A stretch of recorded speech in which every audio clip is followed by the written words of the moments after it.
திருக்கோயில்களிலே சதாசிவலிங்கம் நமக்கு வழிபடும் மூர்த்தமாக கருவறையில விளங்குகிறோம். சதாசிவலிங்கம் என்று நாம மூலவரை குறிப்பிடுகின்ற அந்த பெருமானுக்கு அவர் மேலே இருக்கிற அருவ நிலைக்கும் கீழே இருக்கிற உருவ நிலைக்கும் இடையிலே நிற்கிறார். அருவுருவ நிலை மேலே இருக்கிற சொரூபத்திலிருந்து இந்த ரூபத்திற்கு வருகிறார். ரூபம் என்பதுதான் உருவம் என்று சொல்லப்படுவது. சொரூபம் என்பது ரூபம் இல்லாது. சொரூபம் என்பது அனுபவத்தினாலே உணர்கிற நிலை. சரி, அப்ப ஞான சொரூபத்திலே காட்டிட வேண்டியது தானே. அப்படின்னா ஞான சொரூபத்தை தெரிந்து கொள்வதற்கு நாம அறிவு சொரூபமா இருக்கணும். இந்த அருவுருவ நிலையில் இருக்கிற சதாசிவரை பற்றி சொல்லுகிற பொழுது, சதாசிவர் 10 கரங்களை உடையவர், 2 திருவடிகளை உடையவர், முகத்துக்கு 3 கண்ணா 15 கண்களை உடையவர், 5 திருமுகங்களோடு விளங்குகிற சதாசிவர். வடக்கே வாமதேவம், தெற்கே அகோரம், கிழக்கே தத்புருஷம், மேற்கே சத்யோஜாதம், சற்று மேல் நோக்கி ஈசானம். இப்ப சதாசிவலிங்கம் சொல்லுகிறோமே சார், இந்த சதாசிவருக்கு இத்தனை 5 முகம்னு சொன்னீங்க, 2 காலுன்னு சொன்னீங்க,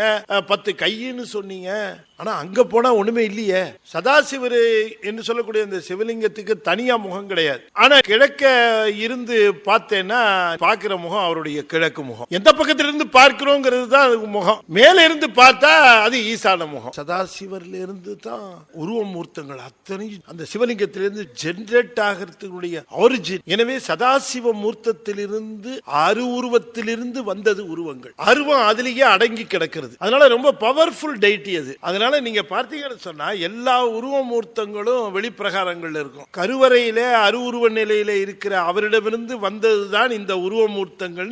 எல்லா உருவ மூர்த்தங்களையும் வெளியில வச்சு காட்டினார்கள். ஒவ்வொரு மூர்த்தத்துக்கும் ஒவ்வொரு பொருள், ஒரு காரணம். எல்லா விதமான ஆற்றலையும் தரக்கூடியவன் காட்டுவதற்காக ஒரு தட்சிணாமூர்த்தி 5 தொழில்களை 5 முகங்களை கொண்டு செய்கின்றார். நடராசர் உயிர்களுக்கு போகம் தருகின்ற நிலையிலே விளங்குகிறார். அம்மையப்பர், சோமாஸ்கந்தர். நம்ம தனித்தனியா வழிபடுறதுக்கு பதிலா போய் அருவுருவமா இருக்க சிவலிங்கத்தை வழிபட்டா எல்லா மூர்த்தங்களையும் வழிபட்ட அந்த உண்மை நிலை வரும். அதனாலதான் நேர கருவறையில போய் நின்று வழிபடுவது. இப்ப வெளியில அப்புறம் ஏன் சார் இதெல்லாம் வச்சிருக்காங்கன்னா, இப்ப இவையெல்லாம் இருந்தா தான் இத்தனைக்கும் சேர்ந்து அது அங்க போய் அப்படி ஆகிறது அப்படிங்கிறது நமக்கு தெரியும். எல்லாமே சேர்ந்த நிலையாக இருப்பதுதான் இந்த சதாசிவ மூர்த்தம். நாம வடிவங்கள்ல வழிபடுகிற பொழுது நடராஜரை வழிபடுவது, தட்சிணாமூர்த்தியை வழிபடுவது என்றெல்லாம் இந்த மூர்த்தி பேதங்களை வழிபடுகிற நிலையில இந்த மூர்த்தி பேதங்கள் எல்லாவற்றையும் தனக்குள்ள அடக்கி கொண்டு விளங்குகிற மூர்த்தமாக இருப்பதுதான் இந்த சதாசிவலிங்கம். அவருக்கு ஒரு பேரே கிடையாது. கபாலீஸ்வரர்னு யார சொல்றீங்க?